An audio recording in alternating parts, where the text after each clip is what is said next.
Good morning, my name is Alistair McIntosh. I'm the Chief Executive of the Housing Quality Network, and welcome to this week's edition of First Things First. What a treat we have in store for you this morning. We've managed to secure the Prime Minister's Special Advisor as a speaker. I'd like to introduce you now to Mr. Dom. Oh, hang on a minute, my phone's ringing.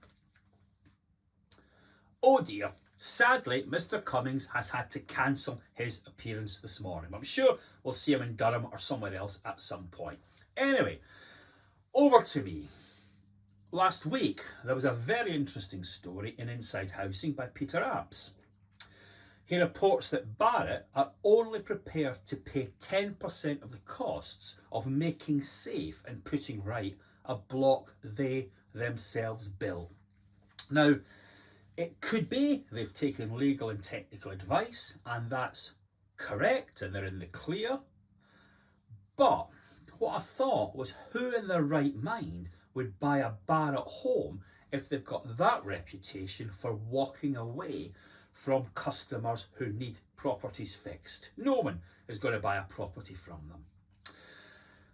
So with that in mind, I looked at the trading update they provided to the stock market in October, and in it they are flying. Sales are going tremendously well.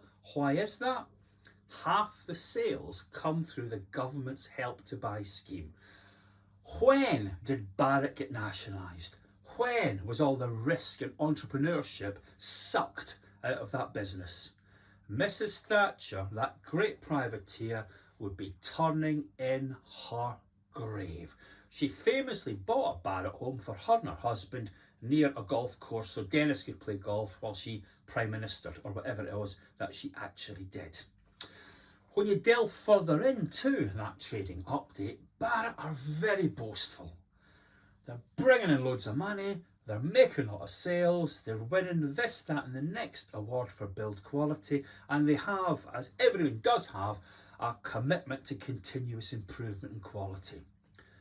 Obvious question, obvious challenge. Barratt's, put your money where your mouth is and fix those homes. And government, why on earth are you propping up companies that behave that way?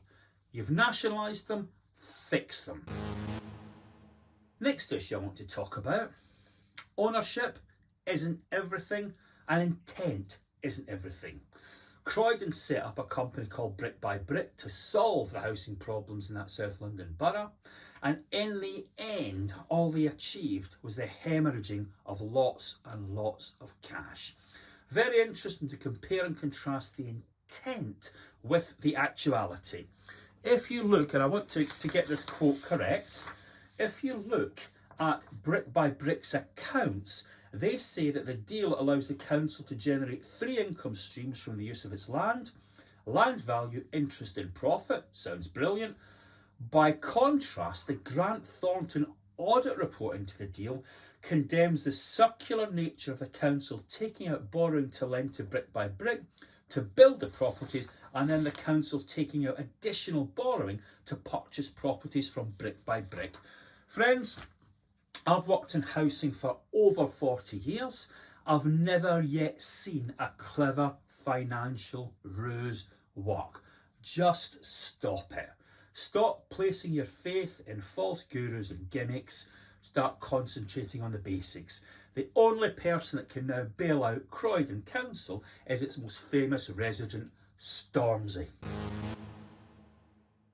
Last thing I want to turn to is that this week, we are promised the white paper. I know I say that every time I come on. I know we're always getting it promised and it never actually delivers. But hopefully this week we will see the white paper. And that sort out is long overdue. In recent months, the Housing Ombudsman has named and shamed no fewer than 9 major housing associations. Each and every one of those 9 is given the top marks for boards and executives and governance from the regulator for social housing. They cannot both be right. What we have to bear in mind is that any rating scheme that comes out of the white paper has to be for taxpayers and tenants, not for bankers. Got to be sorted out. That mismatch, that confusion, that chaos between the Ombudsman Service and the Regulator for Social Housing puts me in mind of the famous Frank Sidebottom story. Did you realise that for many years Frank Sidebottom was actually in the Beatles? I didn't know that either. Apparently what happened, because Frank Sidebottom was a right-handed bassist and Paul McCartney was a left-handed bassist, they never actually met. Sounds a bit like some of the regulatory efforts we see at the moment. And the very last thing I want to say is, yes sir, I can boogie. Scotland are in the Euros. And I've already contacted Network Housing Association to offer my services free of all charges and expenses on the 18th of June next year. By some fluky coincidence, Network are based at Wembley, where I will be in a seat watching Scotland soundly thrash England. Thanks for your attention. I hope you've enjoyed it this week, and we'll see you next week. Thanks.